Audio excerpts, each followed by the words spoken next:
So imagine this for just a second. Indulge me a little bit. Imagine this, that you have just been liberated and you have an opportunity to start a journey and you're right at the border of the promised land. You're there. It's somewhat arid. There's not a whole lot of things around. And you're on the border. And that's where we are in the Torah portion. They've made it. They got out of Egypt and they made it. And God says, go and find these scouts. Sometimes it's translated as spies. I'd rather have scouts. So go and find these scouts representing each of these tribes, and that they should go into the land and scout it out and come back with a report. They made it. They were there. They weren't planning on going for 40 years in the desert. We can make the jokes about men asking for directions, whatever. But this idea of having this place ready for them, the one that God promised. And they were ready to go and cross the river and enter this promised land, which happens to be the land of Israel. For everybody in the Boulder area, think it's here, but there's some similarities. But I get it, but let's keep to the theme about Israel. And they come back and they say, we can't do this. It's so human. Gosh, I love this section of the Torah. It is so human.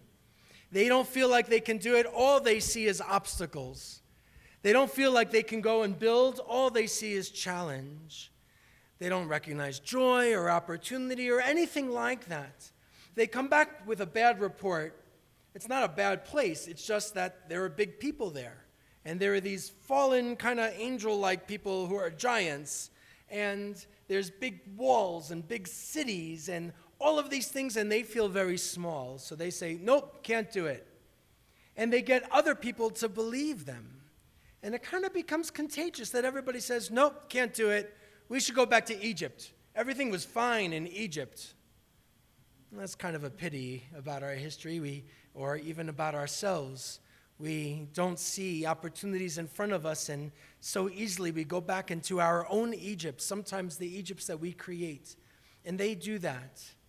So I really feel for them. I think, by the way, the punishment, the consequence is that they have to go through the journey for another 40 years, and everybody who is a witness to slavery dies in the wilderness.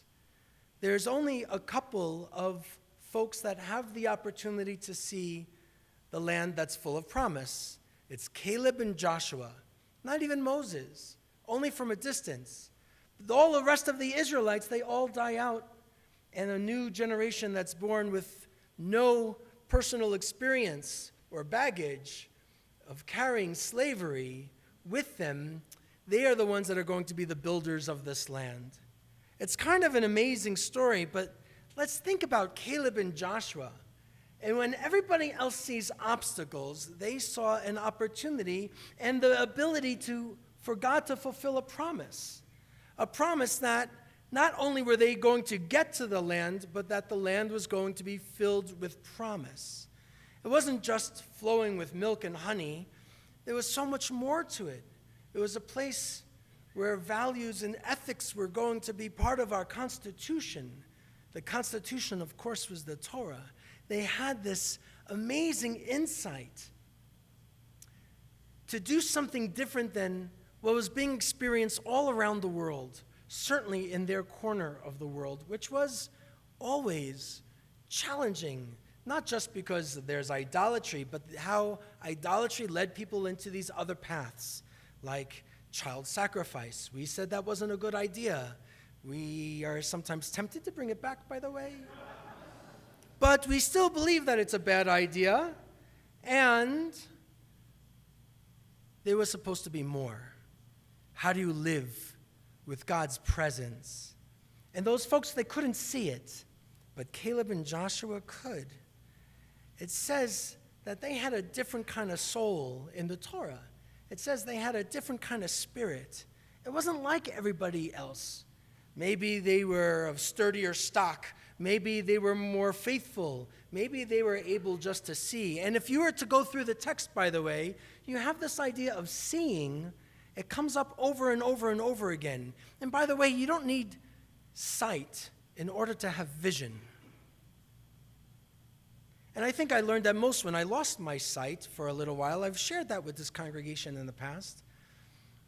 How can you really see potential and possibility to know what a future could be? Well, for them, it was a little bit on the easier side because God said so. And for Caleb and Joshua, that was good enough. God said so. So they were going to buy into that. And they went into the land when everybody else died in the wilderness. But they went in with a new generation and another new beginning and a new opportunity. It did happen. It did happen for our people. But they needed to open their eyes.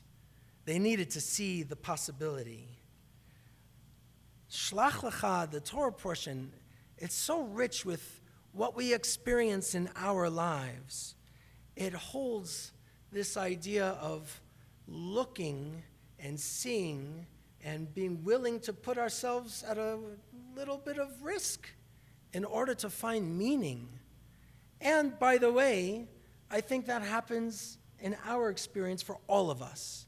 Every single one of us, without exception, every time we move to a new place. And if there's something that says, no, I can't do that, well, then we can turn back to the text and say, this is part of human experience and condition. There is an idea that we can move forward just like Caleb and Joshua, and I'm sure it wasn't easy. Now, there's one other thing that happens in this text in the Torah portion, and it seems to be coming out of nowhere. All of a sudden, after the punishment, after it says that they have to go and journey for these 40 years, and finally, eventually, we'll get into the land of Israel, the Torah says that we have to look at our tzitzit. Tzitzit are the fringes of a tallis. And tzitzit, according to the Jewish tradition, it reminds us of the mitzvot that we are obligated to do, to perform. Traditionally, 613, many of which we can't do because there's no temple standing in Jerusalem. A lot of it was relating to the sacrificial cult. So all of the things about barbecue, we don't have to do. Fine, okay. In Georgia, they were kind of upset about that. That was really important to them. The idea of tzitzit is that you wear it so that you can look at it. Now, you remember I said a little while ago, it was talking about looking up and seeing the potential, and scouts had to go and scout the land. And then all of a sudden, we had to look at tzitzit. So again, it reminds us, what are we going to look at and figure out where do we go from here? Just by looking at these fringes, just pieces of fabric, fringes, they become powerful when we look at it and say, I have to do more. I am reminded to be better. I have an opportunity, an obligation to show up. So by opening my eyes, I get to see. And what we see, to some degree, is up to us, whether it's the opportunities or it's going to be the obstacles. So now, as I'm thinking about this Torah portion, I'm thinking about this weekend. I'm thinking about this Shabbat. We have a student who's becoming bar mitzvah, and we see potential and growth and opportunity and love around with a family. It's all these great things. And then we have another family that connected here a little bit before you in bar mitzvah. So, as many of you know, we're connected to the synagogue. We are dedicating our campus this Shabbat in honor of the Margolis family.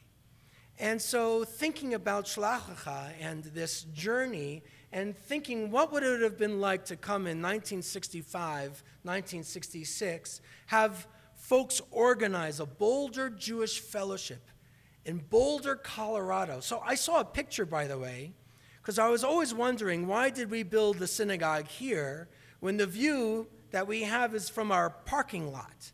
And I couldn't really understand what was going on. So I saw a picture going through some old pictures of the building and of the congregation, and I saw that it was just us and St. Andrew's on the street. We had a great view once. It was fantastic. Now, not so much. But back in the day, there was the Boulder Jewish Fellowship and St. Andrew's Presbyterian Church and the view. But what would it have been like for IBM to bring me to Boulder, Colorado, from a place that had this rich Jewish community, a place like Chicago or other places in New York, or wherever we might have been. How do you come out here? Well, I think, frankly, there's a little bit of Caleb and Joshua in this family, to be willing to be frontiers of some sort and willing to look around and say, there's something that needs to happen here. I really mean that sincerely, to think about Caleb and Joshua and what they were willing to do, and the folks that were some of the builders of the Jewish community here in Boulder County, and of course, Congregation Har Hashem. Now there's different synagogues and different programs, and there's a flourishing Jewish community center.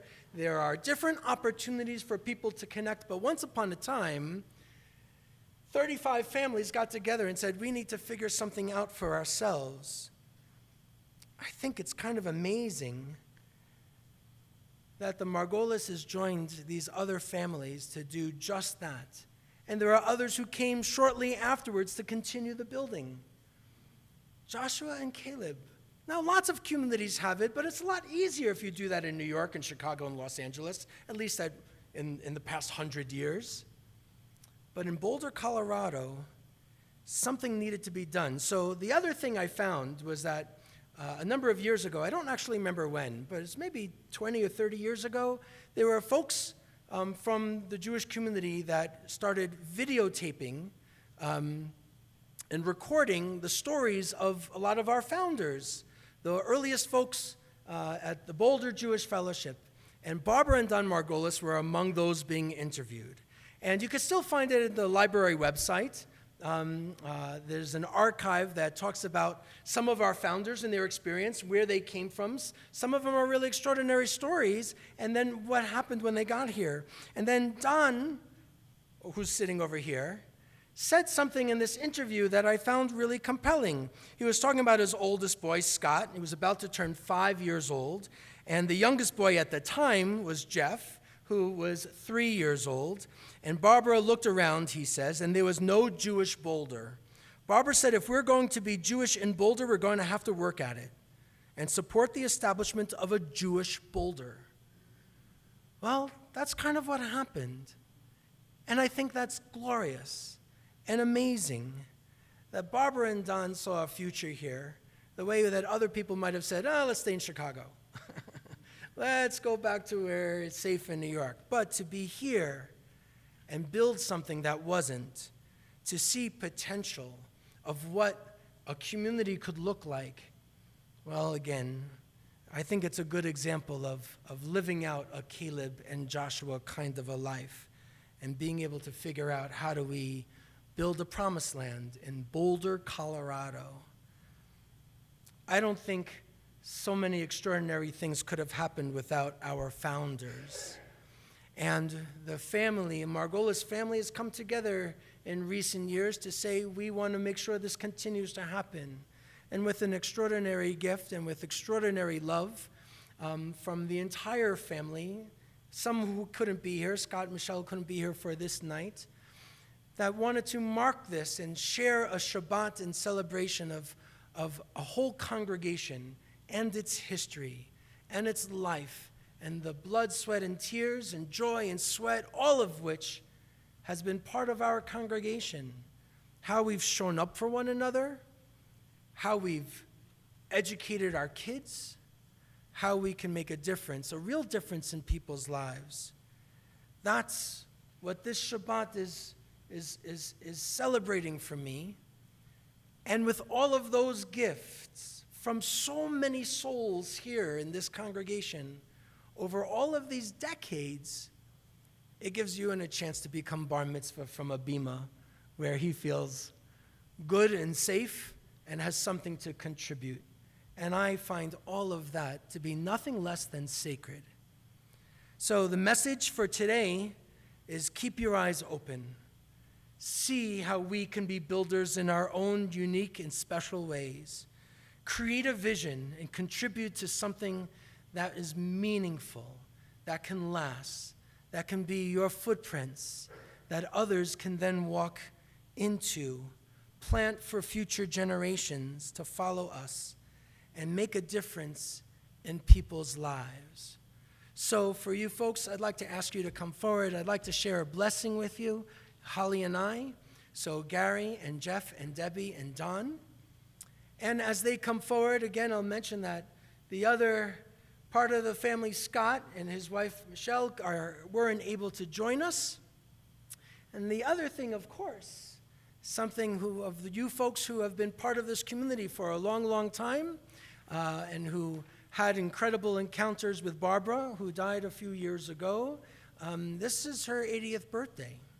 And so part of the intention of, you're so far away, come over to me. Come closer. There we go. Do you want this? Good.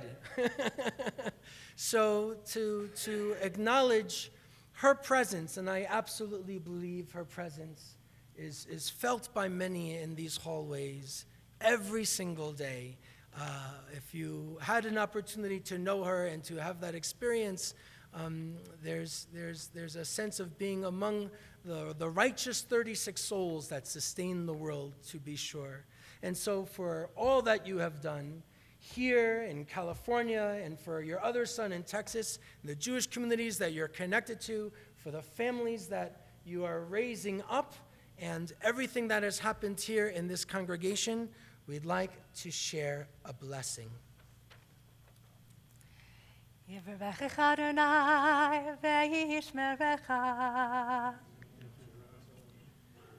You sustain and nourish us with the sacred wisdom and traditions of our people, teaching Torah to us and to our children. May God bless you and keep you.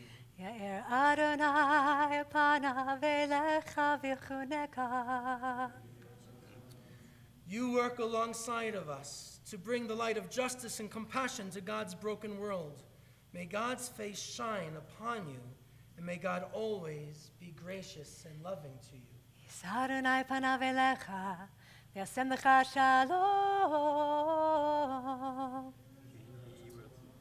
You bear witness to our lives and accompany us on our journey, even from afar. You help us elevate our consciousness and search in every hour for God's presence in our lives. For your dedication to our community, may God lift your hearts and grant you wholeness, fulfillment, and shalom, peace, the most precious of gifts.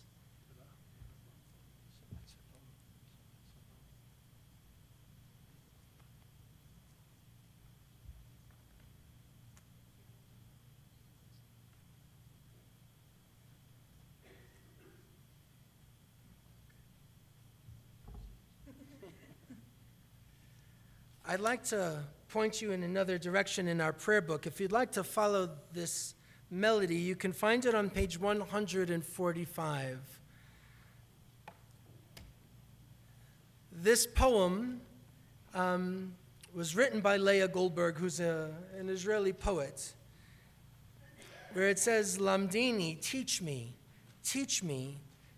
to have a sense of the sacred, to encounter the sacred with gratitude and with awe, to appreciate creation and our Creator, and to help us to sing makes this a most extraordinary prayer, and one that I think is right for this Shabbat and for this moment.